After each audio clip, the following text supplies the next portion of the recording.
बैंगन को दही में डालें और कमाल देखें। रहीम अस्सलाम वालेकुम, मैं हूँ Ayesha Saeed with yes cooking. कैसे आप सब लोग? उम्मीद है सब खैरियत से होंगे। आज मैं आपके लिए लेके आई हूँ बहुत ही स्पेशल सी रेसिपी, बहुत इजी। अगर आपके पास एक बैंगन और थोड़ी सी सलाद की चीज़ें पड़ी हैं तो आप इजीली ये बना सकते हैं। और गर्मियों में अक्सर सालन खाने का दिल नहीं चाह रहा होता, तो ये बहुत ही डिफरेंट सी रेसिपी और बहुत ही यमी सी है। तो चलिए जी हम रेसिपी की तरफ चलते हैं। सबसे पहले अगर आप न्यू हो तो मेरे चैनल को लाइक और सब्सक्राइब कर लें।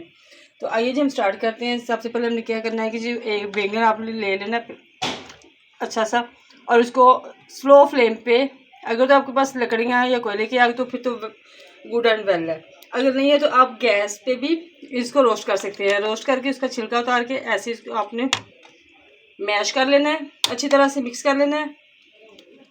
और दही ले लेना थोड़ा सा, जितना आपको चाहिए थोड़ा सा उसी के हिसाब से ले लें। दही में आपने सबसे पहले चीज़ें ऐड करनी है, थोड़ी सी काली मिर्च आपने ऐड कर लेनी है और थोड़ा सा नमक। अपने जायके के मुताबिक आप नमक कम और ज़्यादा भी कर सकते हैं।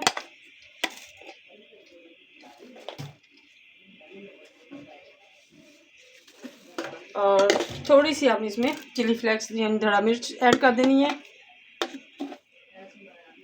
आप चाहें तो ये स्किप भी कर सकते हैं, अगर आप ज़्यादा तीखा पसंद नहीं करते तो ये स्किप भी कर सकते हैं। और थोड़ी सी आपने इसमें लाल मिर्च ऐड करनी है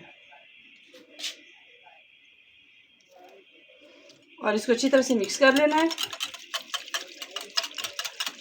इतना ज़बरदस्त सा ये रायता रेडी होता है कि चावलों के साथ खाएं, चपाती के साथ, बहुत ही ज़बरदस्त सा टेस्ट इसका और झटपट बन भी जाता है ये, और ज़्यादा चीज़ों की ज़रूरत भी नहीं होती। अभी आपने जो बैंगन रोस्ट करके पल्प बना के रखा है इसको इसमें आपने ऐड कर देना है।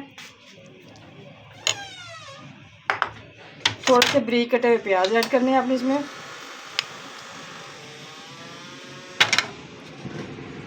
थोड़े से खीरे ऐड कर लें और थोड़े से बारीक कटे हुए टमाटर ऐड कर लें और इसको अच्छी तरह से मिक्स कर लें।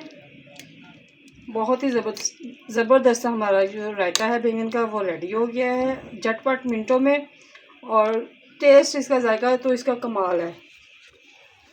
यकीनन सबको बहुत ही पसंद आएगा। बस अब थोड़ा सा इसमें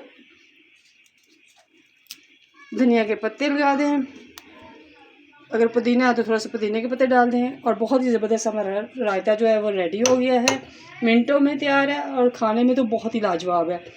तो अगर आपको मेरी वीडियोस अच्छी लग रही हो तो फीडबैक ज़रूर दीजिएगा। मुझे आप इजाज़त दीजिए, दुआ में याद रखिएगा। अल्लाह हाफिज़।